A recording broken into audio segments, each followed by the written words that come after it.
सब लोग Raichand palace enter कर जाते हैं। सब लोग हॉल में आते हैं और हॉल में लगे सोफे पर बैठ जाते हैं।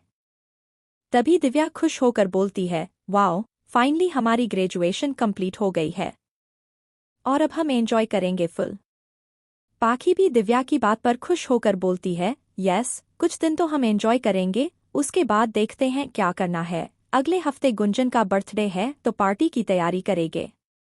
रोमी उन दोनों की बात सुनकर मुंह बनाकर बोलता है, क्या यार, सबकी ग्रेजुएशन कंप्लीट हो गई, मैं ही रह गया हूँ। अब सब लोग मिलकर बातें करने लगते हैं। वहीं दूसरी तरफ लंदन में एक हैंडसम लड़का जिसने ब्लैक कलर का 3 पीस सूट पहन रखा था, अपने केबिन में बैठे अपने लैपटॉप पर अपनी उंगलियां चला रहा था। तभी उसके केबिन का डोर नॉक होता है तो वो हैंडसम लड़का बिना डोर की तरफ देखे अपनी रुड वॉइस में कम इन बोल देता है। तभी एक ब्लू कलर का 2 पीस सूट पहने एक लड़का अंदर आता है। वो लड़का काफी यंग था और वो इंडियन ही लग रहा था। वो लैपटॉप पर काम कर रहे हैंडसम लड़के को देखकर बोलता है, good morning Devansh sir. Devansh बिना उसकी गुड मॉर्निंग का जवाब दिए अपने रुड वॉइस में बोलता है, रोहित, काम? वो लकड़ा जिसका रोहित था वो देवांश का पर्सनल मैनेजर था, जो कि लंदन में देवांश के हर एक काम करता था, या यूं कहे देवांश का लेफ्ट हैंड था। रोहित को देवांश से यही उम्मीद थी कि वो काम की ही बात करेगा, गुड मॉर्निंग का तो कभी उसने जवाब ही नहीं दिया था। सर, एक्चुअली वो दिव्या मैडम की ग्रेजुएशन कंप्लीट हो गई है, आज उनको सर्टिफिकेट मिल चुका है। रोहित की बात सुन देवांश अपने काम में ध्यान देते हुए ही बोलता है, ओके, मेरे इंडिया जाने की तैयारी करो, ब्लैक हाउस में सारा इंतजाम हो जाना चाहिए, और एक बात याद रहे, रायचंद पैलेस में इस बात की खबर नहीं जानी चाहिए, खासकर तुम्हारी दिव्या मैडम को कुछ भी पता नहीं चलना चाहिए, got it? Rohit yes sir बोलकर केबिन से बाहर निकल जाता है और देवांश अब अपने काम से ध्यान हटाकर अपने साइड ड्रॉर को खोलकर एक फोटो फ्रेम निकलता है। वो फ्रेम ज्यादा बड़ा नहीं था और उस फ्रेम में दिव्या और देवांश की 4 साल पहले फोटो थी, जिसने दिव्या और देवांश एक दूसरे की आंखों में देख रहे थे। देवांश उस फोटो को देखते हुए अपने होठों से छू लेता है और साथ ही बोलता है, माई लिटिल बेबी, 4 साल हो गए तुमसे दूर हुए, पर अब मैं आ रहा हूँ तुम्हारे पास तुम्हें सरप्राइज देने। Just wait and watch. इतना बोलकर वो उस फ्रेम को उस ड्रॉर में रख देता है और वापस अपनी नजरें अपने लैपटॉप में गड़ा लेता है। वहीं दूसरी तरफ सब लोग फ्रेश हो चुके थे और अब सब लोग लंच के लिए डाइनिंग हॉल में डाइनिंग टेबल पर बैठे हुए लंच कर रहे थे। तभी सतीश जी बोलते हैं, सुभाष, देवांश से बात हुई तुम्हारी, या उसकी कोई खबर मिली? तो सुभाष जी बोलते हैं, नहीं डैड, आप जानते हैं ना, 4 साल पहले क्या हुआ था, उसके बाद से वो हम सब की शक्ल भी नहीं देखना चाहता, वो उन सब चीजों का जिम्मेदार हमें ही मानता है। उसने तो हम सब से बात करना ही छोड़ दिया है। मैंने उसके पर्सनल मैनेजर रोहित से कई बार बात की है और उसने बताया कि अब देवांश पहले से ज्यादा क्रूएल हो गया है। वो ना तो अपने इमोशंस किसी के सामने रख पाता है और ना ही किसी के इमोशंस को समझता है। सुभाष जी की बात सुनकर सब लोग उदास हो गए थे। देवांश उन सब से 4 सालों में एक बार भी नहीं मिला। वो इंडिया आता भी था तो अपने अपने व्हाइट हाउस में रहता था, वो कभी उन लोगों से नहीं मिला, यहाँ तक कि दिव्या से भी नहीं। देवांश चाहता तो दिव्या को अपने साथ लंदन ले जाता, पर उसने दिव्या को परिवार के साथ रहने दिया और कभी अपने प्यार का एहसास दिव्या को नहीं होने दिया। दिव्या भी सुभाष जी की बात सुनकर बहुत उदास हो गई थी। उसने भी इन 4 सालों में देवांश को बहुत मिस किया था। सबका उदास चेहरा देखकर रोमी बोलता है, यार क्या आप लोग भी, भाई लंदन में है वो खुश है, ठीक है, तो आप सब उनके बारे में सोचकर परेशान होना बंद कीजिए। रोमी के बाद राज बोलता है, चलो ना हम सब फ्रेंड्स आज क्लब चलते हैं, खूब एंजॉय करेंगे, और आज तो तुम दोनों की, दिव्या और पाखी को देखते हुए ग्रेजुएशन कंप्लीट हुई थी, पार्टी तो बनती ही है।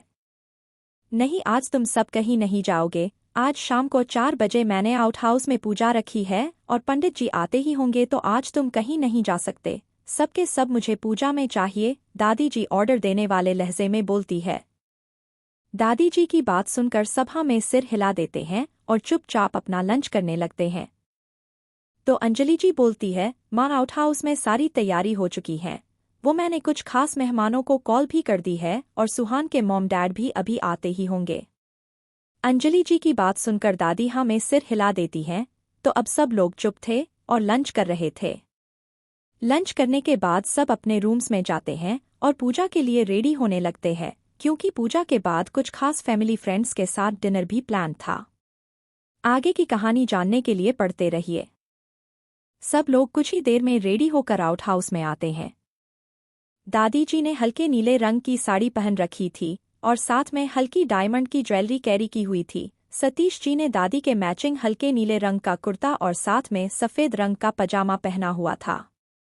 अंजलि जी ने हल्के पीले रंग की साड़ी पहन रखी थी और सुभाष जी ने अंजलि जी से मैचिंग हल्के पीले रंग का कुर्ता और साथ में सफ़ेद रंग का पजामा पहना हुआ था।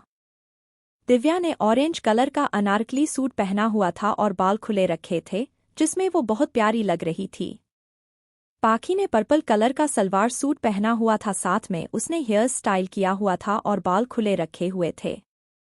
गुंजन ने भी ग्रीन और व्हाइट कंट्रास्ट के साथ पलाजो सूट पहना हुआ था और बालों की एक चोटी की हुई थी। वहीं नील, सुहान, रोमी और राज ने कुर्ता पजामा पहना हुआ था।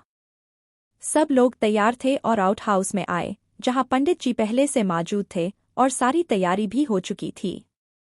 पाखी बेटा जाओ तो हॉल में पूजा की थाल रखी है, वो लेके आना, कहते हुए अंजलि जी बाकी की पूजा की सामग्री देख रही थी। पाखी अंजलि जी की बात सुनकर अपने फोन में देखते हुए हॉल के तरफ जाने लगती है तो वहां खड़े सुहान से टकरा जाती है। पाखी गिरती उससे पहले ही सुहान उसे उसकी कमर से पकड़ अपनी बाहों में भर लेता है। वहीं इस वक्त पाखी और सुहान दोनों के दिल की धड़कन शोर करने लगी थी, इतना शोर कि दोनों एक दूसरे की धड़कन को सुन पा रहे थे। इस वक्त उन दोनों को किसी चीज का ख्याल नहीं था, दोनों एक दूसरे की आंखों में देख रहे थे, दोनों ही एक दूसरे के लिए कुछ कुछ फील करते थे, पर कभी इजहार नहीं किया था दोनों ने एक दूसरे को। वो दोनों इसी पोजीशन में खड़े थे कि दिव्या बोलती है, वाओ क्या रोमांटिक सीन है। दिव्या की बात सुन बाकी सबका ध्यान भी पाखी और सुहान की तरफ चला गया था। अब तक वहां पर पाखी और सुहान दोनों की फैमिलीज मौजूद थी, पर जैसे ही पाखी और सुहान को दिव्या की आवाज सुनाई देती है, वो दोनों झट से एक दूसरे से अलग हो जाते हैं। साथ पाखी बोलती है, वो एक्चुअली मैं गलती से टकरा गई। इतना कहकर पाखी जल्दी से वहां से हॉल की तरफ चली जाती है। और सुहान भी थोड़ा अनकंफर्टेबल हो गया था, इसलिए वो भी पानी पीने का बोलकर अंदर चला जाता है। उसके जाते ही सब इस बात को इग्नोर करके पूजा में बैठने लगते हैं। वहीं दूसरी तरफ देवांश इस वक्त अपने प्राइवेट जेट में था। वो लंदन से दिल्ली आ रहा था और वो आज रात तक दिल्ली पहुंच जाने वाला था। देवांश अपने प्राइवेट जेट में बैठे हुए अपने लैपटॉप पर काम कर रहा था। देवांश लंदन में रायचंद इंडस्ट्रीज को संभाल रहा था। देवांश जब लंदन आया था तब तक उसकी स्टडी कंप्लीट हो चुकी थी और उसने आते ही लंदन में रायचंद इंडस्ट्रीज में काम करना शुरू कर दिया था। जब से देवांश ने रायचंद इंडस्ट्रीज में कदम रखा था, तब से रायचंद इंडस्ट्रीज बहुत ग्रो कर चुकी थी। देवांश के डैड भी लंदन ही रहते थे, ये कंपनी उन्होंने ही लंदन में रन की थी, जिसको अब देवांश संभाल रहा था। वहीं दूसरी तरफ रायचंद पैलेस में पूजा खत्म हो चुकी थी और अब सब लोग डाइनिंग टेबल पर बैठे थे। डाइनिंग टेबल पर सब लोग डिनर कर रहे थे और साथ में बातें भी कर रहे थे। अभी रात के 9 बज रहे थे। सबका खाना होते ही सुहान के डैड सोमांश कहते हैं, ठीक है तो अब हमें विदा दीजिए, जल्दी ही फिर मुलाकात होगी आप सब से। इतना कहकर वो अपनी जगह से उठते हैं और सबसे मिलकर सुहान और गुंजन भी जाने लगते हैं। अब तक काफी रात हो चुकी थी, सबको सोने जाना था, क्योंकि कल नील, राज, गुंजन और सुहान को ऑफिस भी जाना था। इन सभी ने अपनी स्टडीज कंप्लीट करने के बाद रायचंद इंडस्ट्रीज, दिल्ली में ऑफिस में जॉब ज्वाइन कर ली थी। सबको अपने करियर में एक अच्छी कंपनी में एक अच्छी जॉब चाहिए थी, तो सतीश जी ने इन सभी बच्चों को अपनी कंपनी में इंटरव्यू देने के लिए बोला था। बकायदा सब ने इंटरव्यू दिया और इंटरव्यू पास होने के बाद ही सबको जॉब मिली थी। गुंजन, सुहान और उनके पेरेंट्स के जाने के बाद सब लोग अपने अपने रूम्स में चले जाते हैं और रेस्ट करने लगते हैं। दिव्या और पाखी को भी कल रायचंद इंडस्ट्रीज में जॉब के लिए इंटरव्यू देने जाना था और शाम को वो लोग क्लब जाने वाले थे। वहीं दूसरी तरफ करीब रात के 1 बजे देवांश का जेट एक सुनसान जगह पर आकर रुकता है और उसमें से देवांश किसी राजा की तरह ब्लैक कलर का 3 पीस सूट पहने बाहर आता है। देवांश के बाहर आते ही एक ड्राइवर BMW की बैक सीट का डोर ओपन करता है तो देवांश कार में बैठ जाता है और कार वहां से ब्लैक हाउस की तरफ निकल जाती है। इस BMW के आगे और पीछे 2 से 2 कार्स थी, जिसमें देवांश के बॉडीगार्ड और उसका मैनेजर रोहित था। रोहित हर समय देवांश के साथ रहता था और वो उसके लिए हर एक काम करता था। करीब 30 मिनट बाद देवांश की कार एक महल जैसे घर के आगे रुकती है तो वहां मौजूद गार्ड्स में से एक गार्ड देवांश की कार का गेट खोलता है तो देवांश बड़े ही रोब के साथ कार से बाहर निकलता है और बड़े बड़े कदम लेते हुए ब्लैक हाउस के अंदर जाता है। इस हाउस का नाम ही सिर्फ ब्लैक हाउस नहीं था, इस हाउस में मौजूद हर चीज ब्लैक कलर की थी, चाहे वो घर की दीवार हो या फिर सोफे, यहाँ तक कि AC भी ब्लैक कलर का था। देवांश को बाकी रंग जैसे अच्छे ही नहीं लगते थे, वो हमेशा ब्लैक चीज ही पसंद करता था। ऐसा नहीं था कि वो बचपन से ऐसा है, नहीं, देवांश ने इन 4 सालों में अपने आप को बहुत बदल लिया। अब वो एक क्रूएल हार्टलेस पर्सन बन चुका है। देवांश अपने रूम में जाता है जो कि फर्स्ट फ्लोर पर था और जाते ही वो शावर लेने लगता है। शावर लेने के बाद वो अपने रूम में ही अटैच स्टडी रूम में चला जाता है और सोफे पर बैठकर लैपटॉप पर काम करने लगता है। लंदन की सारी प्रॉपर्टी और बिजनेस देवांश के डैड के नाम था। उनकी मौत के बाद प्रॉपर्टी और बिजनेस देवांश के नाम हो चुकी थी, इसलिए सारा कुछ देवांश को संभालना था। उसे बहुत काम थे पर वो सिर्फ दिव्या के लिए इंडिया आता था ताकि वो अब दिव्या को भी अपने साथ लंदन ले जा सके। ऐसे ही सारी रात बीत जाती है और सुबह हो जाती है। देवांश इतना वर्कहॉलिक पर्सन था कि उसे रात रात भर जाग कर काम करने की आदत थी। अगर उसे सोना होता तो उसे स्लीपिंग पिल्स की जरूरत पड़ती थी। रायचंद पैलेस। अगली सुबह हो चुकी थी और आज दिव्या और पाखी का रायचंद इंडस्ट्रीज में जॉब का इंटरव्यू था। पाखी सुबह जल्दी ही तैयार हो गई थी। उसने आज ग्रीन कलर का फॉर्मल सूट पहना था और अभी वो दिव्या के पास आ रही थी ताकि वो लोग इंटरव्यू के लिए निकल सके।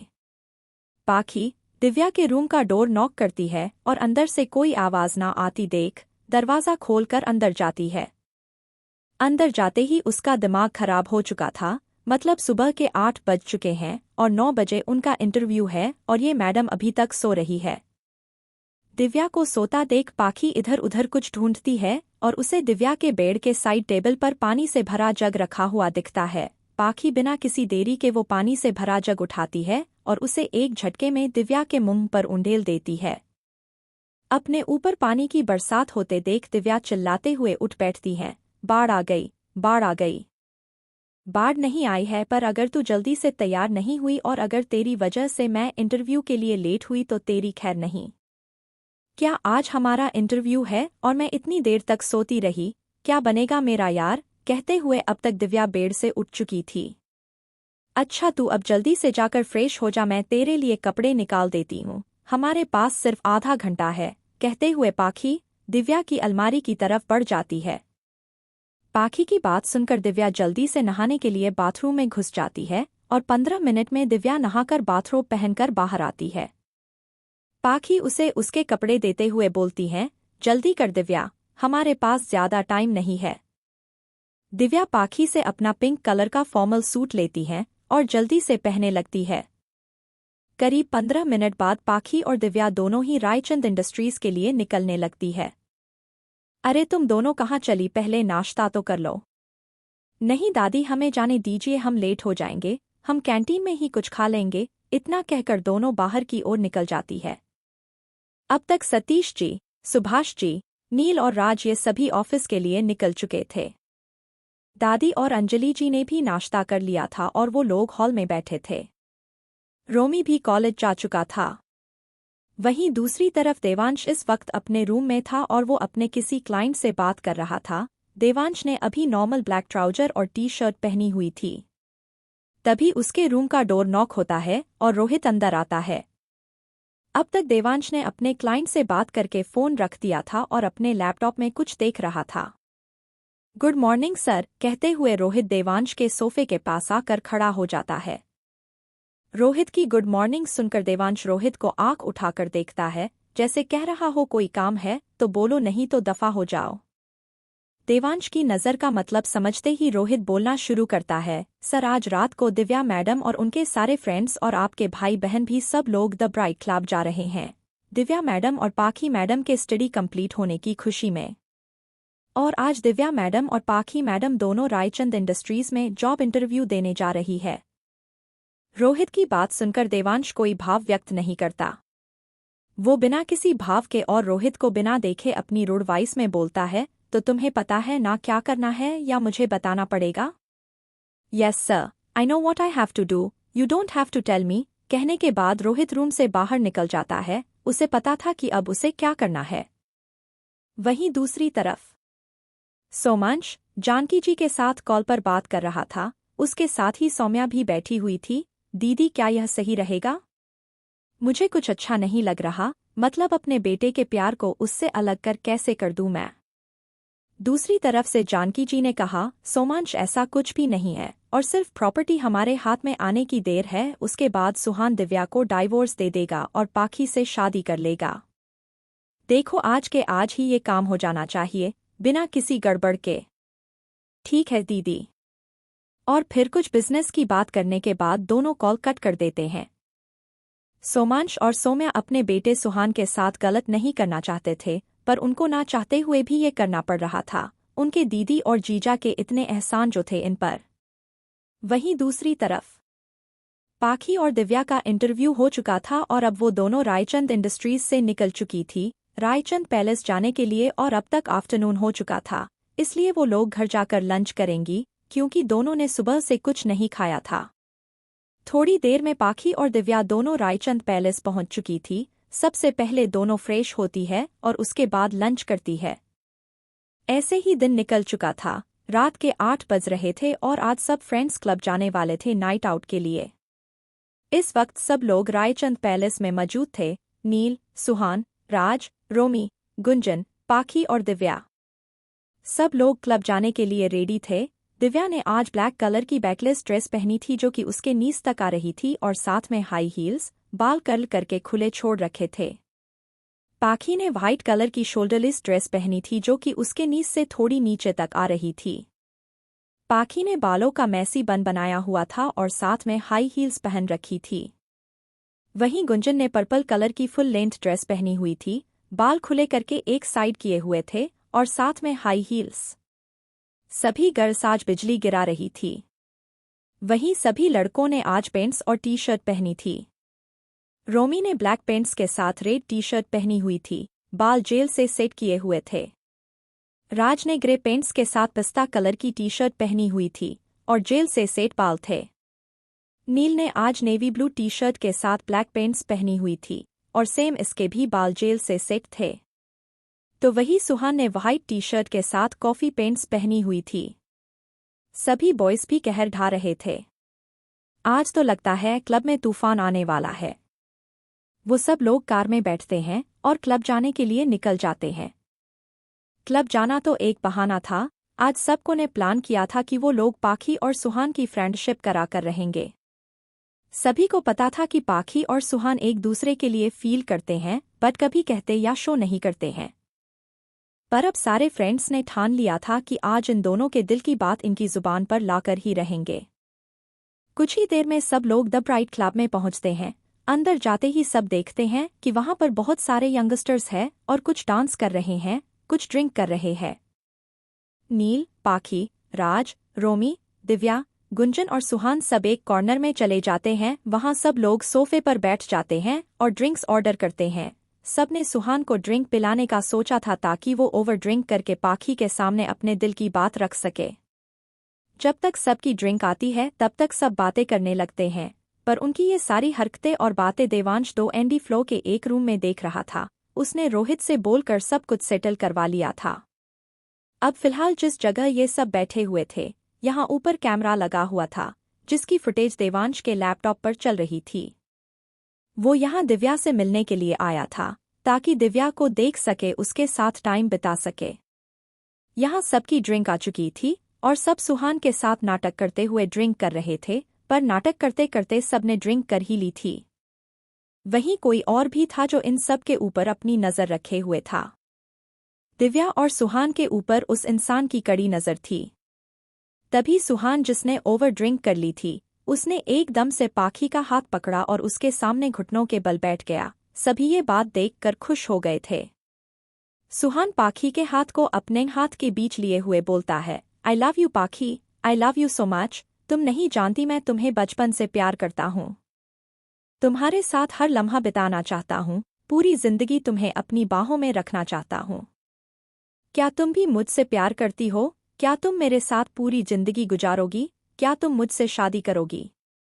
सुहान की बात सुनकर पाखी हक्की बक्की रह गई थी, क्योंकि उसने ये नहीं सोचा था कि सुहान उसको एकदम से ऐसे शादी के लिए प्रपोज कर देगा। यही हाल बाकी सबका था, उनको भी नहीं पता था कि सुहान सीधा शादी के लिए पूछ लेगा। दूसरी बात ये थी कि सुहान ने ओवर ड्रिंक की थी, बट वो ऐसे नॉर्मल आवाज में बोल रहा था जैसे उसने पी ही ना हो। सब कंफ्यूज्ड थे, पर फिलहाल सब लोग पाखी का मुंह देख रहे थे। तभी पाखी भी सुहान के सामने घुटनों के बल बैठ जाती है और सुहान को अपने गले से लगा लेती है। और साथ ही पाखी बोलती है, सुहान, आई लव यू टू। मैं भी तुमसे बचपन से प्यार करती हूँ और तुम्हारे साथ हर लम्हा जीना चाहती हूँ। हाँ, मैं भी तुमसे शादी करना चाहती हूँ। पाखी के इतना कहते ही नील, दिव्या, राज, रोमी और गुंजन तालियां बजाने लगते हैं। अब तक पाखी और सुहान खड़े हो गए थे और खड़े होने के बाद उन्होंने फिर से एक दूसरे को गले से लगा लिया। इस मोमेंट पर पाखी और सुहान दोनों की आंखें नम थी, उन दोनों को उनका बचपन का प्यार मिल गया था। तभी राज बोलता है, वाह भी वाह, हमारा प्लान काम कर गया। उसके इतना कहते ही राज, नील और रोमी एक दूसरे के गले मिलते हैं और दिव्या भी गुंजन के लगे मिलती है। तभी उन सब को सुहान के हंसने की आवाज आती है, तो सब कन्फ्यूजन सुहान की तरफ देखने लगते हैं। सुहान वैसे ही हंसते हुए बोलता है, तुम लोगों को क्या लगता है कि ये तुम सबका प्लान है और तुम सबने मुझे ओवर ड्रिंक करवाई है ताकि मैं मेरी पाखी को प्रपोज कर सकूं? तो नील, गुंजन, राज, रोमी और दिव्याहा में सिर हिला देते हैं, तो सुहान फिर से हंसना शुरू कर देता है। वहीं पाखी सबको कंफ्यूज होकर देख कर रही थी, उसे तो कुछ समझ ही नहीं आ रहा था।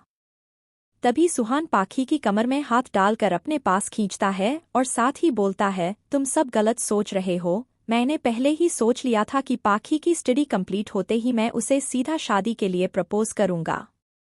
और ये जो तुम सबको लगता है कि ओवर ड्रिंक की वजह से मैंने पाखी को प्रपोज किया है, तो ये भी गलत है, क्योंकि ना तो मैंने ड्रिंक की है और ना तुम सबने ड्रिंक की है। सुहान की बात सुनकर नील, राज और रोमी बहुत ही कंफ्यूज्ड थे, क्योंकि उन तीनों ने अभी तो ड्रिंक की है सुहान के साथ। तो फिर हम सब पिछले 2 घंटों से क्या पी रहे हैं, और अब तक तो किसी को नशा भी नहीं चढ़ा। बोलते हुए रोमी ने अपने मुंह पर हाथ रख लिया था। जब तुम सबने हमारे चारों के लिए कॉकटेल और दिव्या, पाखी और गुंजन के लिए मॉकटेल ऑर्डर की थी, तभी मैंने अपने फ्रेंड को मैसेज कर दिया था कि कॉकटेल की बॉटल में मॉकटेल डालकर भेजे, क्योंकि इस होटल का ओनर मेरा दोस्त है। जब मैंने राघव को मैसेज किया तो उसने अपने सर्वेंट्स के हाथों हमें कॉकटेल की बॉटल में मॉकटेल भरकर भेजा। नहीं तो सालों जितनी आज तुम लोगों ने मॉकटेल पी है, अगर उतनी कॉकटेल पीते तो अब तक टल्ली हो जाते। सुहान के पूरी बात बताने के बाद सबको पूरी बात समझ आई और अब वो लोग अपनी क्लब नाइट को एंजॉय करने लगे। पाखी सुहान का हाथ खींचते हुए, चलो ना सुहान, हम डांस करते हैं, मुझे डांस करना है। तो सुहान भी खुशी खुशी पाखी के साथ चले जाता है। ये सारा नजारा वो बंदा और देवांश दोनों देख और सुन रहे थे। सब लोग डांस करने लगते हैं। कुछ ही देर में सब लोग तो डांस कर रहे थे, उधर देवांश क्लब में अपने रूम में अटैच बाथरूम में शावर लेने चला जाता है। जब दिव्या को प्यास लगी तो वो एक कॉर्नर में चली गई और सोफे पर बैठकर दिव्या ने अपने लिए ड्रिंक ऑर्डर की। तभी वहां सुहान भी आकर बैठ जाता है, तो दिव्या सुहान के गले लग जाती है। साथ ही दिव्या ने कहा, सुहान, मैं बहुत खुश हूं तेरे लिए, तुझे तेरे बचपन का प्यार मिल गया। I am really so much happy for you. और तुझे भी जल्दी ही तेरा बचपन का प्यार मिल जाए। कोई और समझे ना समझे, तू देवांश से बहुत प्यार करती है और ये बात मैं अच्छे से समझता हूँ। देवांश का जिक्र आते ही दिव्या की आंख भर आई थी। उसने सुहान से अलग होकर कहा, सुहान, देवांश मुझसे प्यार नहीं करता। तूने देखा नहीं, इन 4 सालों में उसे हम में से किसी की याद नहीं आई। मैं मानती हूँ कि जो मॉम डैड से हुआ वो गलत था और उसमें मॉम डैड की कोई चाल या साजिश नहीं थी। जो भी हुआ था गलती से हुआ था और उसी बात को लेकर वो अभी तक गुस्सा है। सुहान और दिव्या दोनों बातें कर रहे थे कि वही जो इंसान इन दोनों पर कड़ी नजर रखे हुए था, उसे यही मौके की तो तलाश थी। उसको ऑर्डर था कि जब सुहान और दिव्या एक साथ हो तो दोनों को ड्रिंक में ड्रग्स मिलाकर देना। दिव्या ने जिस वेटर को मॉकटेल लाने के लिए बोला था, ये आदमी उस वेटर को अपने काम में शामिल कर उसे पैसों का लालच देकर दिव्या और सुहान की ड्रिंक में ड्रग्स मिला देता है। वहीं वो वेटर बिना देर किए वो ड्रिंक सुहान और दिव्या को सर्व कर लेता है। सुहान और दिव्या के ड्रिंक अपने हाथ में लेते ही वो इंसान वेटर के अकाउंट में पैसे ट्रांसफर कर वहां से निकल जाता है।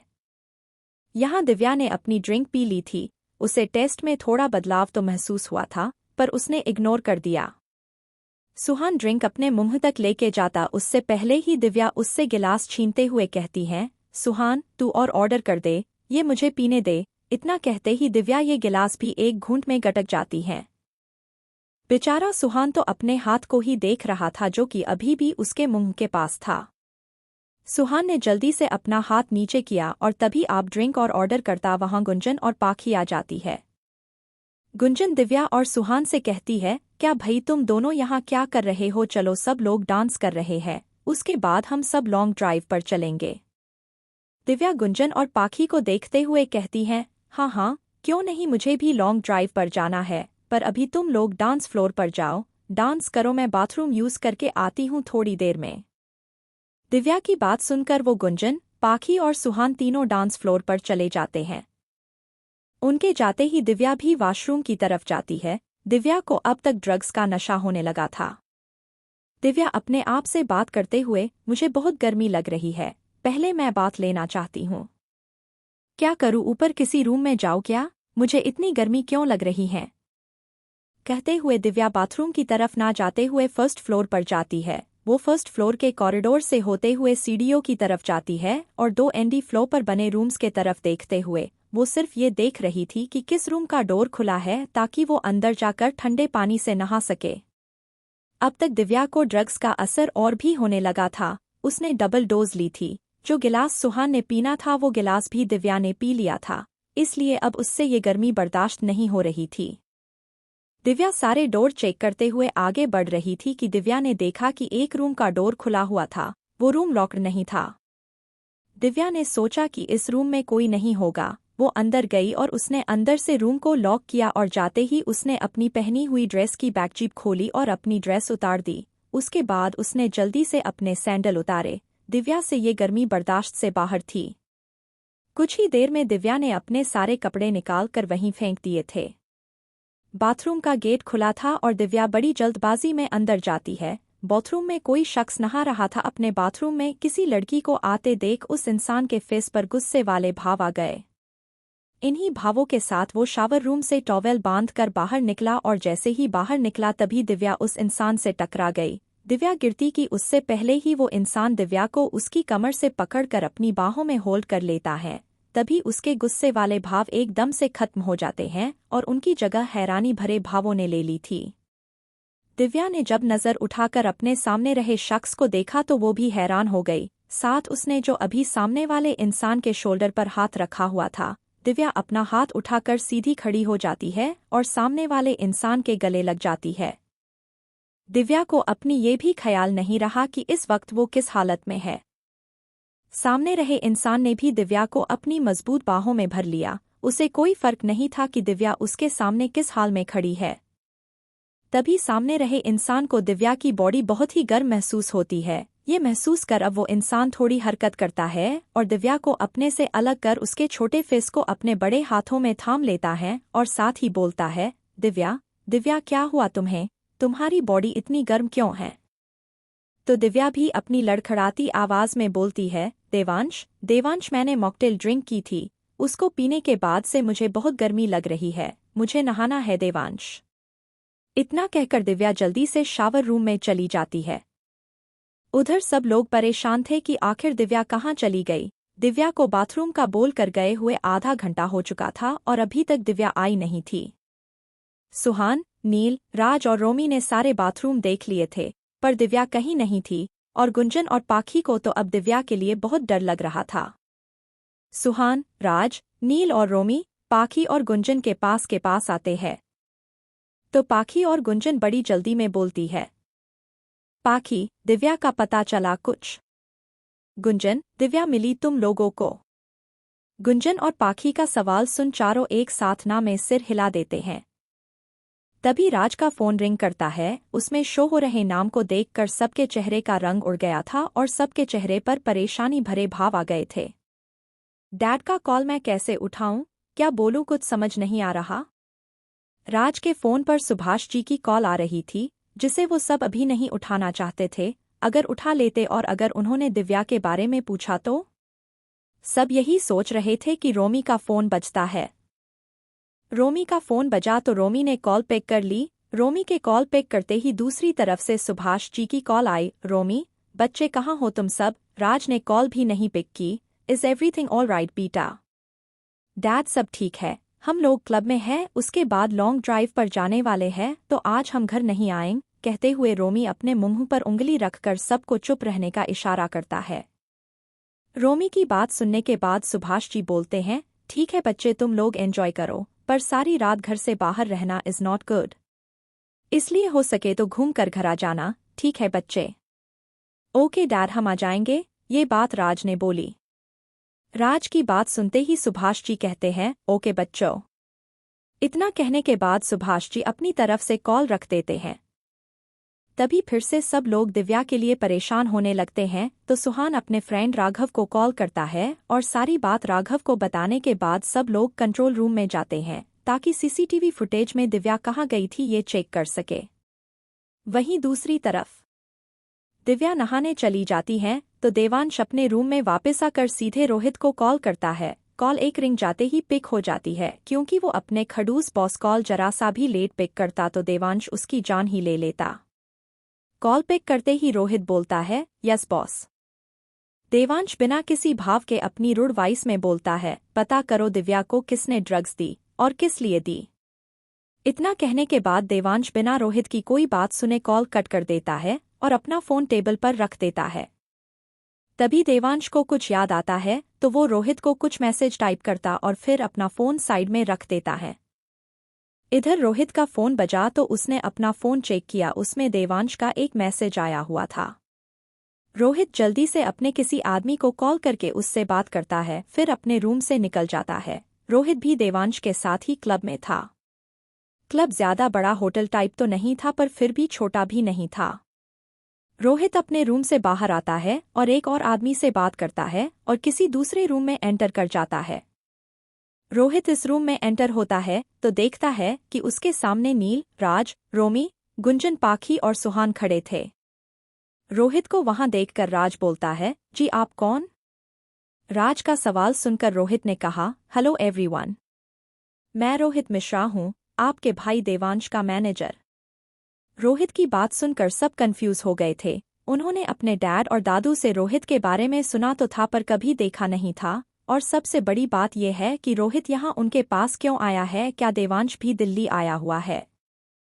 सबको कंफ्यूज देख रोहित ने कहा, मैं आप सबको बताता हूँ, एक्चुअली बॉस अभी इसी क्लब में ही है और दिव्या मैडम भी उनके साथ है, इसलिए बॉस ने मुझे आप सबको बताने के लिए भेजा है कि आप लोग टेंशन ना लो, दिव्या मैडम बिल्कुल ठीक है और सेफ है।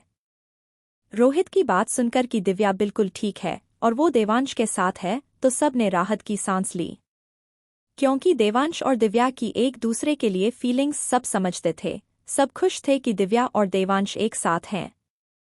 तो हम सब अब क्या करें? कहते हुए सुहान सबको देख रहा था, क्योंकि रात का काफी टाइम हो गया था और अभी वो लोग घर कैसे जाए दिव्या के बिना।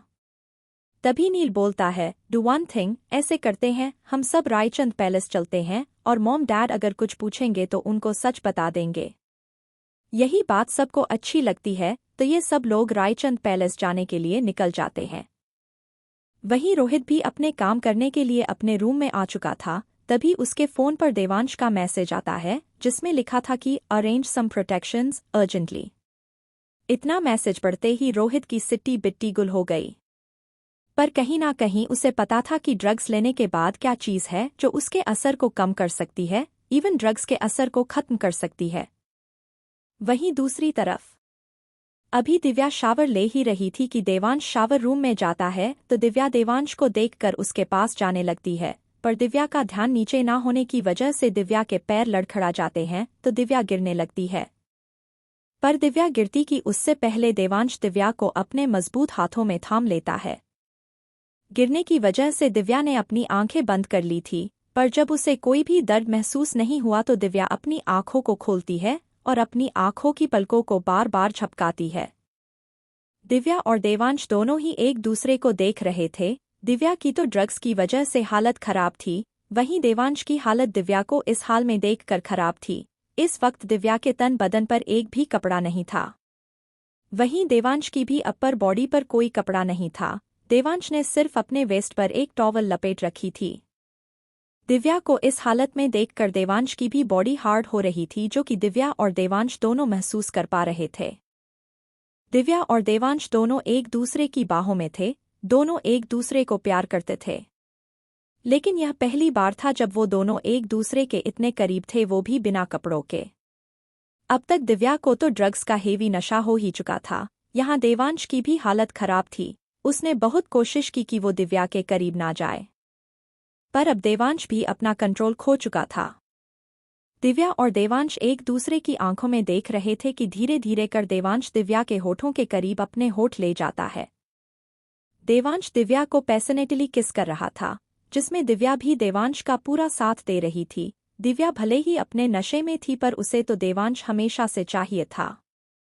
दोनों जो भी कर रहे थे या करने वाले थे, दोनों को इस बात का कोई रिग्रेट नहीं होने वाला था।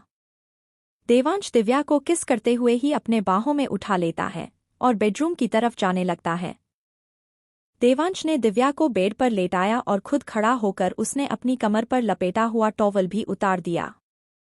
देवांश ने एक बार नीचे अपनी बॉडी को देखा, जो कि काफी हार्ड हो चुकी थी। फिर देवांश ने दिव्या को ऊपर से नीचे तक अपनी गहरी काली आंखों से देखा। दिव्या भी अपनी पहले से नशीली आंखों में और नशा और खुमारी लिए देवांश को देख रही थी। साथ ही अब दिव्या ने देवांश को देखते हुए अपनी बाहें फैला ली कि देवांश अब उससे और दूर ना रहे। देवांश भी तुरंत दिव्या के ऊपर लपक सा गया। वो भी अब दिव्या को अपना बनाए बिना उससे दूर नहीं होना चाहता था। देवांश ने दिव्या के ऊपर उसे अपनी बाहों में जकड़ लिया, साथ ही एक बार फिर से उन दोनों के होठ आपस में मिल रहे थे। वहीं दूसरी तरफ रायचंद पैलेस में सब लोग नील, गुंजन, सुहान, पाखी, राज और रोमी ये सब छुपते छुपाते रायचंद पैलेस में एंटर होते हैं। अब तक रात के 1 बजने को थे।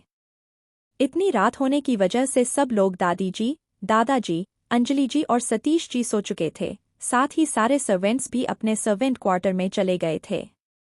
यह सब लोग छुपते छुपाते सीधे राज के कमरे में जाते हैं।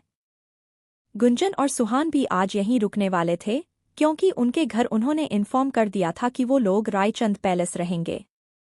राज के कमरे में पहुंचकर सब डोर लॉक कर चैन की सांस लेते हैं। वैसे तो दिव्या देवांश के साथ थी, इसलिए किसी को भी दिव्या की टेंशन नहीं थी, पर घर पर क्या बोलेंगे ये सबको टेंशन थी। खैर थोड़ी देर बात करने के बाद सब अपने अपने रूम में चले जाते हैं। अब सभी के पास 3 RD फ्लोर था। जब से देवांश लंदन गया था, सबने अपना फ्लोर ही खाली कर दिया था और वो सब लोग 3 RD फ्लोर पर शिफ्ट हो चुके थे। रायचंद पैलेस में गुंजन और सुहान के लिए भी अलग से एक रूम अवेलेबल था। दोनों कभी भी आकर वहां रह सकते थे। अपने अपने रूम में जाकर सब लोग चेंज करने के बाद सोने चले जाते हैं। आज उन्होंने काफी मस्ती और डांस किया था, जिस वजह से सभी थके हुए थे। वहीं दूसरी तरफ क्लब में देवांश दिव्या के ऊपर झुका हुआ दिव्या को किस कर रहा था, साथ ही वो उसके मुलायम सीने को अपने सख्त हाथों में भरकर दबा रहा था। वहीं नशे में रही दिव्या अपने नाखून देवांश के कंधे पर धंसा रही थी। दिव्या के होठों का रस पीने के बाद देवांश दिव्या के होठों को छोड़ अब उसकी गर्दन में अपने होठ चलाने लगता है। देवांश किस के साथ साथ दिव्या को काट भी रहा था, जिससे दिव्या मदहोशी और दर्द में उनकी सिसकियां भर रही थी। देवांश दिव्या गर्दन, कॉलर बोन हर जगह अपने निशान छोड़ रहा था। ये दिव्या और देवांश दोनों का फर्स्ट टाइम था। इससे पहले उन दोनों ने कभी ऐसी फीलिंग फील नहीं की थी। पर अब उन दोनों को दुनिया जहां की कोई परवाह नहीं थी। वो दोनों आज जी भरकर एक दूसरे को प्यार कर लेना चाहते थे। देवांश धीरे धीरे और नीचे बढ़ने लगता है। अब वो दिव्या के सीने के उभारों को एक हाथ से दबा रहा था तो दूसरा उनको अपने मुंह से चूस रहा था। ये पल दिव्या देवांश के लिए सबसे हसीन पल था।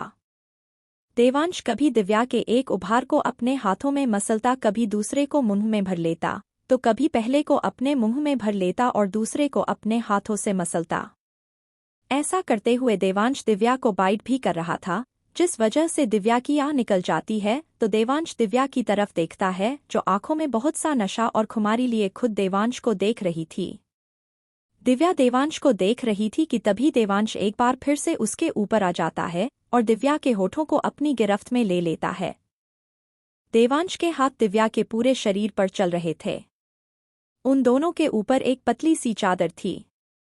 कुछ देर बाद देवांश दिव्या के होठों को छोड़ फिर से उसके कॉलर बोन और गर्दन हर जगह किस और बाइट करता है।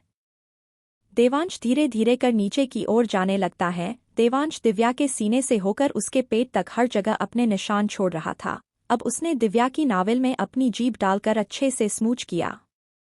कुछ ही देर में देवांश और नीचे बढ़ जाता है और दिव्या की लेग्स को सेपरेट कर देता है। साथ ही दिव्या के सॉफ्ट पार्ट को गौर से देखने लगता है। इस वक्त देवांश की आंखों में दिव्या को पाने के लिए प्यार और लास्ट खुमारी सब देखा जा सकता था। देवांश बिना देर किए दिव्या के सॉफ्ट पार्ट पर अपने होठ रख देता है। साथ ही अब वो खुद में बुदबुदाता है, so hot little baby, you are ready to get me inside you. इतना कहकर देवांश उठा और दिव्या के ऊपर आ गया। देवांश दिव्या के होठों की किस करने लगता है, जिसमें दिव्या उसका शुरू से पूरा साथ दे रही थी। देवांश अपने हार्ड पार्ट को दिव्या के सॉफ्ट पार्ट पर रख धीरे धीरे अंदर धंसाने लगता है। देवांश दिव्या को दर्द तो नहीं देना चाहता था, उसे पता था कि यह दिव्या का फर्स्ट टाइम है, पर अब देवांश अपने कंट्रोल में नहीं था। वो एक झटके में दिव्या के अंदर उतर जाता है और इसी के साथ दिव्या झटपटाने लगती है और दिव्या के नाखून देवांश के पीठ में धंस रहे थे, जिसका अंदाजा तो देवांश को था, लेकिन उसे कोई परवाह नहीं थी। देवांश धीरे धीरे अपनी बॉडी को दिव्या के अंदर मूव कर रहा था, लेकिन दिव्या का फर्स्ट टाइम था, जिस वजह से दिव्या की आंखों से आंसू निकल रहे थे, जो कि देवांश ने महसूस किए। तो उसने अपनी कमर की मूवमेंट रोक दी और दिव्या के आंसुओं को अपने लबों से छू लिया। साथ ही देवांश दिव्या की बॉडी को टच कर रहा था ताकि दिव्या को दर्द के साथ साथ प्लेजर भी फील हो। कुछ देर बाद जब देवांश ने दिव्या को देखा, जिसका दर्द अब कम हो चुका था, देवांश ने दिव्या को देखते हुए कहा, क्या मैं शुरू करूं? दिव्या बच्चे, तुम दर्द को फील मत करो, मुझे फील करती रहो, तुम्हें ये पल बहुत अच्छा लगेगा। देवांश की बात सुनकर दिव्या अपनी आंखों की पलकों को झपकाकर देवांश को आगे बढ़ने का इशारा करती है, तो देवांश धीरे धीरे अपनी बॉडी को मूव करने लगता है। पर समय के साथ देवांश वाइल्ड होता जा रहा था और दिव्या भी उसका पूरा साथ दे रही थी। दिव्या की तो ड्रग्स की वजह से सेक्सुअल डिजायर बढ़ रही थी और देवांश भी दिव्या की डिजायर पूरी कर रहा था। देवांश दिव्या को पूरी तरह से सेटिस्फाई करना चाहता था। रात बीतती गई और ये सिलसिला सुबह के 5 बजे जाकर रुका। अब तक दिव्या और देवांश दोनों थक चुके थे और दोनों थक कर एक दूसरे की बाहों में सो रहे थे। सुबह 10 बजे। दिव्या और देवांश तो सुबह 5 बजे ही सोए थे, इसलिए उनकी अभी तक आंख नहीं खुली थी। वहीं दूसरी तरफ सौम्या और सोमांश के घर। सौम्या और सोमांश दोनों डाइनिंग टेबल पर बैठे हुए थे। तभी सोमांश का फोन बजता है। फोन पे दीदी नाम शो हो रहा था। फोन कॉल देखते हुए सौम्या ने कहा, सोमांश दीदी का फोन है, उठा लो ना। इतने में एक बार फोन कट चुका था और फोन दोबारा रिंग करने लगता है। जानकी का दोबारा कॉल आता देख सोमांश फोन कॉल रिसीव कर लेता है। सोमांश के कॉल रिसीव करते ही उधर से जानकी जी की आवाज आती है, क्या हुआ सोमांश, कॉल नहीं उठा रहे थे? दीदी वो हम खाना खा रहे थे इसलिए हाथ थोड़े गंदे थे, सोमांश झूठ बोलते हुए। दूसरी तरफ से जानकी जी ने कहा, अच्छा वो सब छोड़ो, कल के प्लान का क्या हुआ? तुमने उस लड़की और सुहान को ड्रग्स दिए या नहीं? हाँ दीदी, कल मैंने किसी को हायर किया था उस क्लब में और हमारा काम हो गया है। सुहान और गुंजन रात भर घर नहीं आए, मतलब कि दिव्या और सुहान के बीच सब कुछ हो चुका होगा, तभी तो अभी तक वो लोग घर नहीं आए हैं। ठीक है, जैसा हमने सोचा है वैसा ही होना चाहिए, और अब आगे का प्लान मैं और तुम्हारे जीजा जी वहीं आकर तुम्हारे साथ डिस्कस करेंगे। वैसे तो हमने सोचा था कि इस प्लान को अंजाम हम गुंजन के बर्थडे पर देंगे अगले हफ्ते, पर जब तुमने कल सुबह बताया कि सब लोग क्लब जा रहे हैं पार्टी के लिए, तो इससे अच्छा मौका क्या ही होगा हमारे लिए। अब बस किसी भी तरह उस लड़की दिव्या और सुहान की शादी करवा दे हम। उसके बाद तो सारी सिंघानियास की प्रॉपर्टी हमारी, इतना कह जानकी जी और हितेश जी हंसने लगते हैं। इधर सौम्या और सोमांश के चेहरे परेशानी से भरे हुए थे। वो यही प्रार्थना कर रहे थे कि कल रात दिव्या और सुहान में कुछ भी ना हुआ हो और उनके बेटे सुहान को उसका प्यार उसकी पाखी ही मिले, ना कि कोई लड़की के साथ उसे मजबूरन बांधा जाए।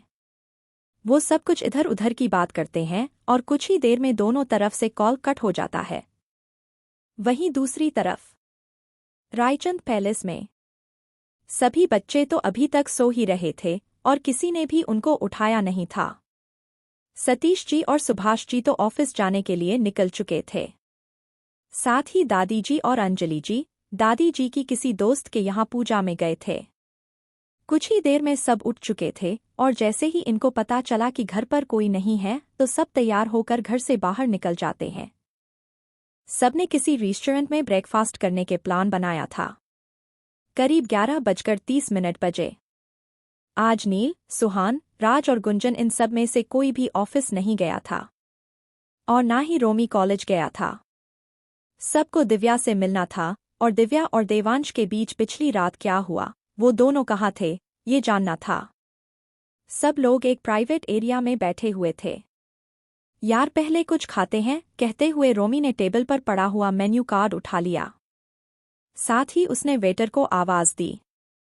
वेटर वहां आकर, sir, what's your order? Coffee, bread with butter, hot chocolate milk, bread with peanut butter, pasta, upma. सब ने अपना अपना ऑर्डर दिया। वेटर ऑर्डर लेकर चला जाता है तो वेटर के जाते ही गुंजन बोलती है, हे गाइस, जल्दी करो ना, उसके बाद हमें दिव्या से भी मिलना है। तो राज बोलता है, डोंट वरी, वो भाई के साथ है और दोनों एक दूसरे को प्यार करते हैं, कोई प्रॉब्लम वाली बात नहीं है। पर राज घर पर किसी को इस बात के बारे में पता नहीं है। मुझे ये है कि दिव्या जल्दी से हमें मिले और घर पर किसी को पता चले भी ना। यह बात राज के बाद पाखी ने कही। यू आर राइट मिस मोटकी, कहते हुए रोमी हंस देता है। वहीं रोमी की बात सुन पाखी का मुंह बन गया था। कुछ ही देर में सबका खाना आ जाता है तो सभी अपने अपने खाने पर ध्यान देने लगते हैं। खाना खाने के बाद सब लोग एक बार क्लब जाना चाहते थे ताकि वो सब दिव्या और देवांश से मिल सके। वहीं दूसरी तरफ क्लब में दिव्या और देवांश दोनों अभी तक सो रहे थे कि देवांश का फोन बजता है। फोन की रिंग सुनकर देवांश की आंख खुल जाती है। देवांश ने अपनी फोन स्क्रीन की तरफ देखा तो उसे उसका पर्सनल मैनेजर देवांश कॉल कर रहा था। देवांश बेड से उठा और उसने बेड के नीचे ही पड़े टॉवल को उठाया और अपनी कमर पर बांधकर एक नज़र दिव्या को देखने के बाद देवांश रूम में बनी बालकनी में चला जाता है। देवांश बालकनी में आ तुरंत रोहित को कॉल करता है क्योंकि इतनी देर से बज रहा कॉल कट चुका था। एक रिंग जाने के बाद दूसरी तरफ से रोहित तुरंत कॉल पिक करता है और साथ ही वो बोला, गुड आफ्टरनून बॉस।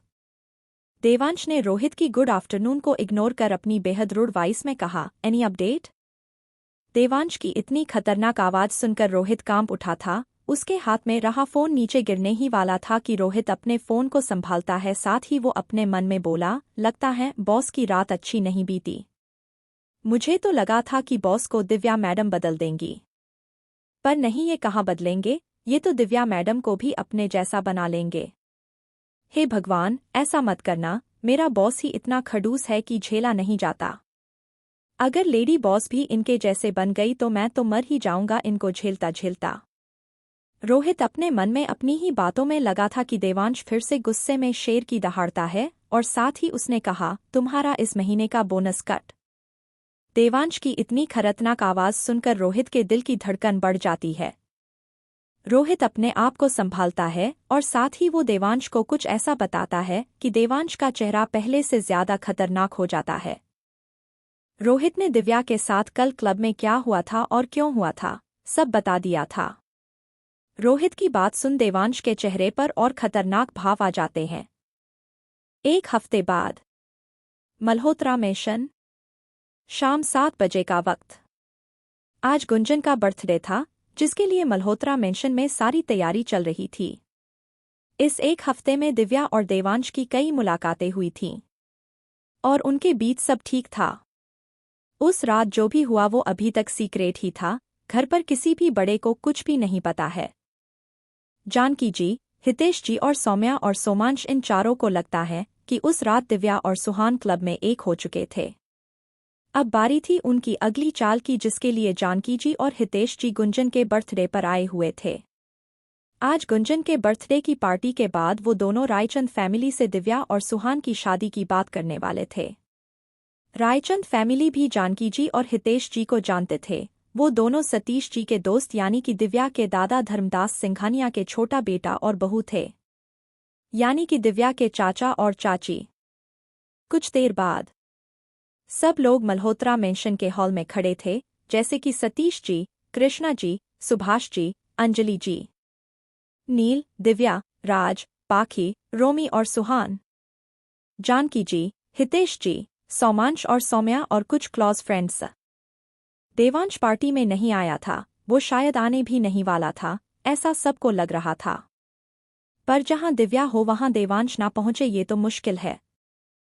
देवांश ने 4 साल दिव्या के बिना निकाल लिए थे, अब वो दिव्या को हमेशा के लिए अपने साथ रखना चाहता था। देवांश दिव्या के करीब रहना चाहता था। कुछ ही देर में गुंजन सीढ़ियों पर खड़ी थी, उसके ऊपर एक स्पॉटलाइट चल रही थी। गुंजन धीरे धीरे कर सीढ़ियों से नीचे आती है तो सब गुंजन को देखने लगते हैं। गुंजन ने बेबी पिंक कलर की फुल लेंथ बारबी ड्रेस पहनी हुई थी, जिसमें गुंजन किसी बारबी डॉल से कम नहीं लग रही थी। सब गुंजन को देख रहे थे और उसकी तारीफ भी कर रहे थे, पर कोई था जिसकी गुंजन से नजर नहीं हट रही थी, और ये साथ नील। नील गुंजन के लिए अपनी आंखों में प्यार लिए गुंजन को देख रहा था। नील गुंजन को बहुत पसंद करता था, पर गुंजन के दिल में नील के लिए शायद कोई फीलिंग नहीं थी। अब तक गुंजन हॉल में सबके बीच आ चुकी थी, जहां पर उसके लिए पिंक कलर का स्ट्रॉबेरी केक रखा हुआ था। गुंजन अपने सभी फ्रेंड्स से मिलती है। गुंजन दिव्या की तरफ देख रही थी, जिसकी नज़र बाहर मेंशन के गेट की तरफ थी। गुंजन दिव्या के पास जाती है और उसके कान में बोलती है, देवांश का वेट कर रही हो? गुंजन की बात सुन दिव्या तुरंत नजरें घुमा गुंजन के तरफ देखती है और हाँ में अपना सिर हिला देती है।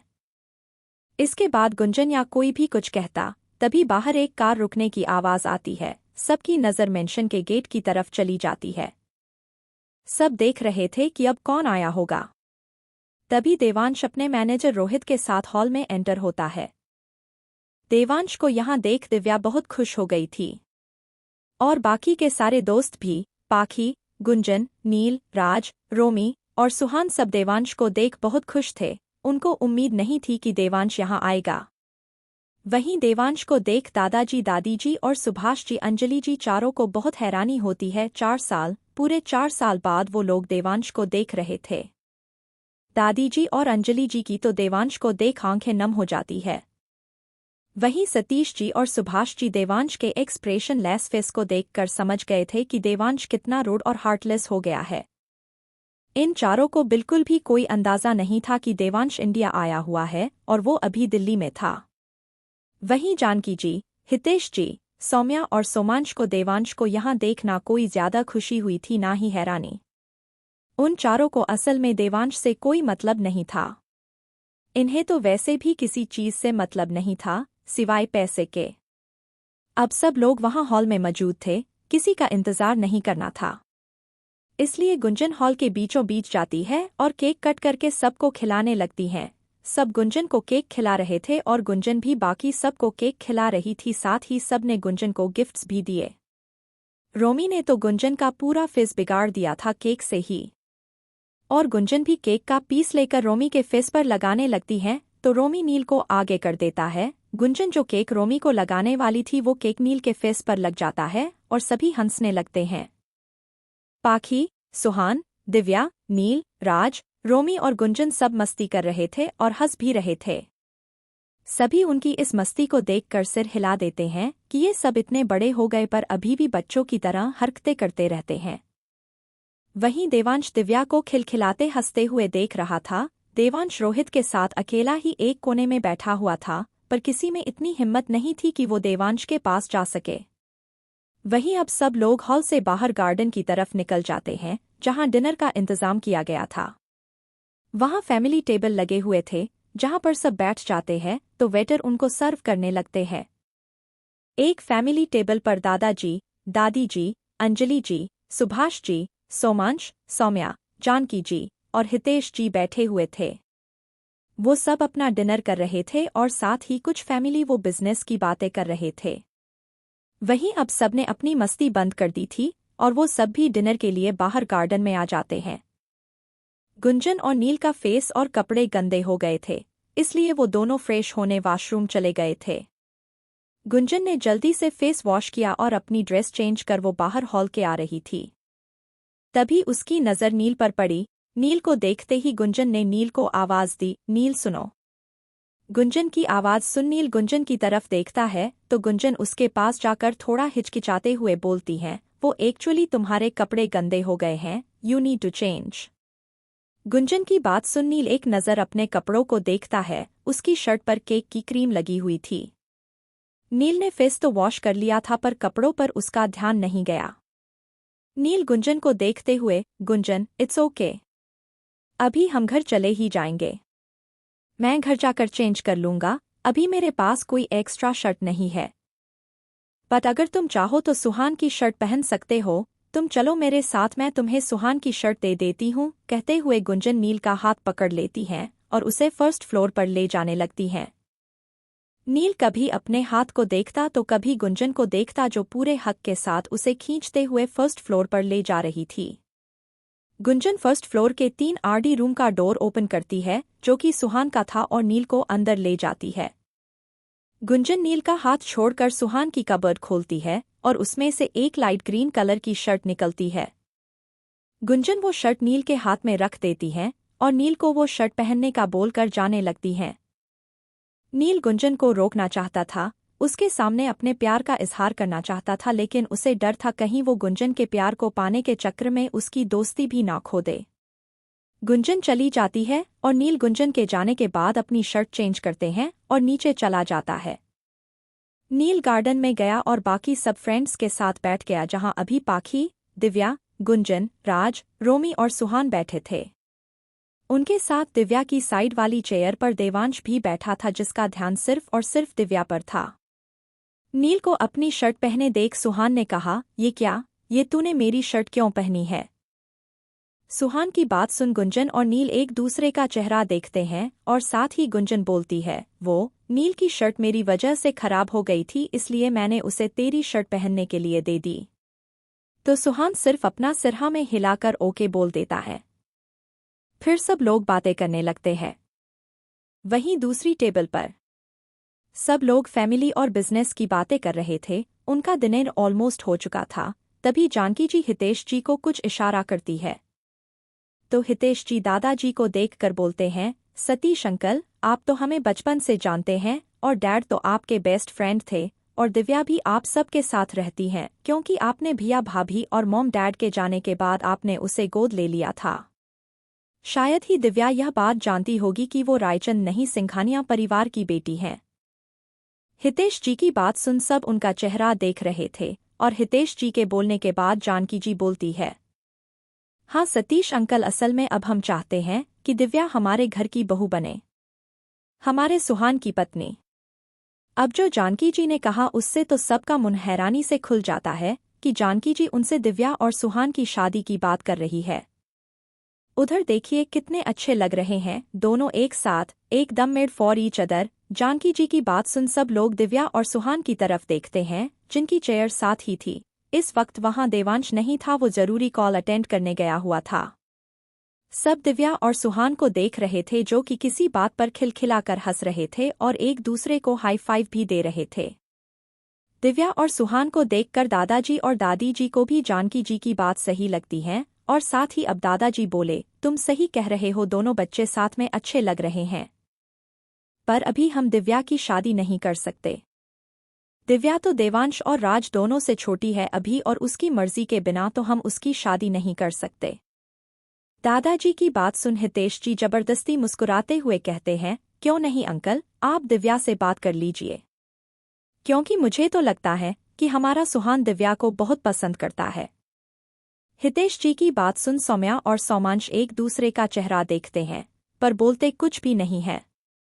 वहीं अब की सुभाष जी बोले, आप सही कह रहे हैं हितेश भाई साहब। हम कल ही दिव्या से इस बारे में पूछेंगे, अगर दिव्या के मन में कोई सुहान के लिए कोई फीलिंग होगी तो वो जरूर बताएगी। और हम अपने बच्चों की खुशी चाहते हैं, सिर्फ इसलिए हम वही करेंगे जो हमारे बच्चों को पसंद होगा और उनके लिए सही होगा। सुभाष जी की बात सुन हितेश जी और जानकी जी दोनों अजीब तरह से मुस्कुराते हैं और आंखों ही आंखों में एक दूसरे से बात करते हैं, जैसे कह रहे हो कौन सी लड़की होगी जो एक रात किसी लड़के के साथ बिताने के बाद जब उसकी फैमिली उससे शादी के लिए पूछे तो मना करेगी। तभी जानकी जी बोली, हमें कोई जल्दी नहीं है, क्यों सोमांश और सौम्या? तुम दोनों कह रहे थे ना कि दिव्या तुम्हें अपने घर की बहू के रूप में चाहिए, और बड़े होने के नाते तुम दोनों ने हमें आगे कर दिया बात करने के लिए। लो, अब ने दिव्या के परिवार वालों से बातचीत कर ली है, अब तुम सब किस्मत पर छोड़ दो। जानकी जी बड़ी भोली बनते हुए ये सारी बातें कहती है से दादाजी, दादी जी और सुभाष जी, अंजलि जी उनकी बात पर हल्का सा मुस्कुरा देते हैं। अगला दिन इस वक्त सुबह के 10 बज रहे थे और दादाजी, दादी जी, सुभाष जी, अंजलि जी और बाकी सभी डाइनिंग टेबल पर बैठे हुए थे।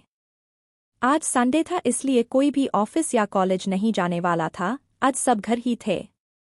सबका ब्रेकफास्ट हो जाने के बाद सब लोग हॉल में आ जाते हैं और बैठकर बातें करने लगते हैं।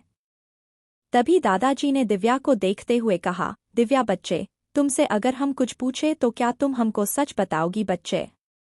दादाजी की बात सुन दिव्या थोड़ा डर जाती है, पर वो अपने डर को छुपाते हुए बोलती है, पूछिए ना दादाजी, क्या बात है? बाकी सब दादाजी के सवाल का इंतजार कर रहे थे, तभी दादाजी बोलते हैं, तुम्हें सुहान कैसा लगता है? अगर हम सुहान के साथ तुम्हारी शादी करवा दे तो?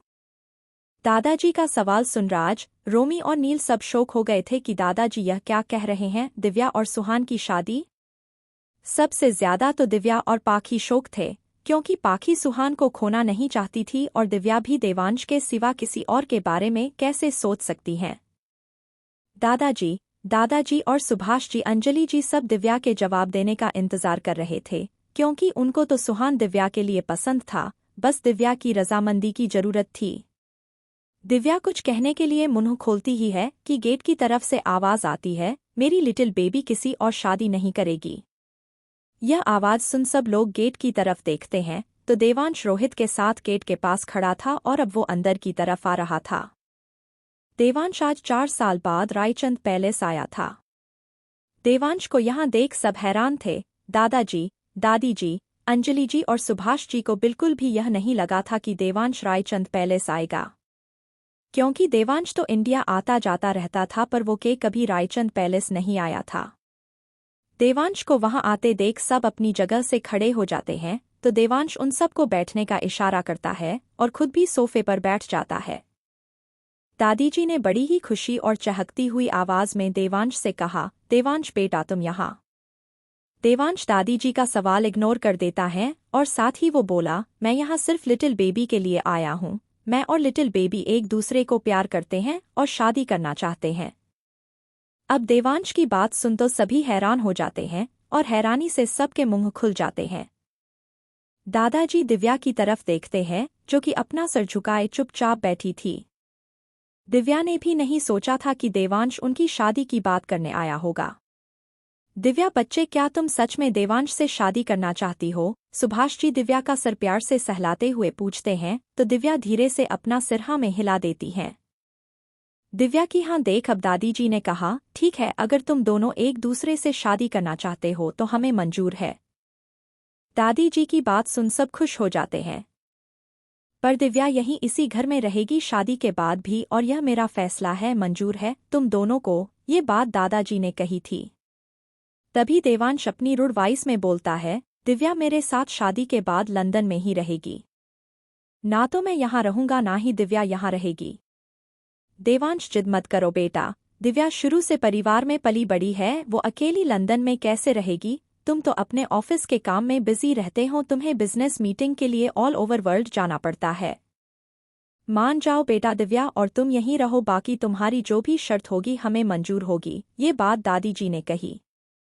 दादी जी की बात सुन देवांश सोच में पड़ जाता है कि अगर उसे मीटिंग्स के लिए जाना पड़ा तो? तभी देवांश अपनी रुड़ वॉइस में ही सबको देखते हुए बोलता है, ठीक है, मैं यहाँ रहने के लिए तैयार हूँ। दिव्या भी शादी के बाद यहीं रहेगी। पर मेरी शर्तें हैं, मैं और दिव्या 4th फ्लोर पर रहेंगे। कोई भी हमारे फ्लोर पर नहीं जाएगा। कोई भी मतलब कोई भी नहीं। देवांश की बात सुन सब खुश हो गए थे कि एटलीस्ट देवांश अब रायचंद पैलेस में तो रहेगा। तो फिर मैं आज शाम को ही पंडित जी को बुलाती हूँ, तुम दोनों की शादी का अच्छा सा मुहूर्त निकलवा कर जल्दी ही तुम्हारी शादी करवा देते हैं। जब से चुप बैठी अंजलि जी बड़ी ही खुशी से बोलती है। घर में सब लोग खुश थे कि उनके घर में इतने सालों बाद खुशियां लौटी हैं।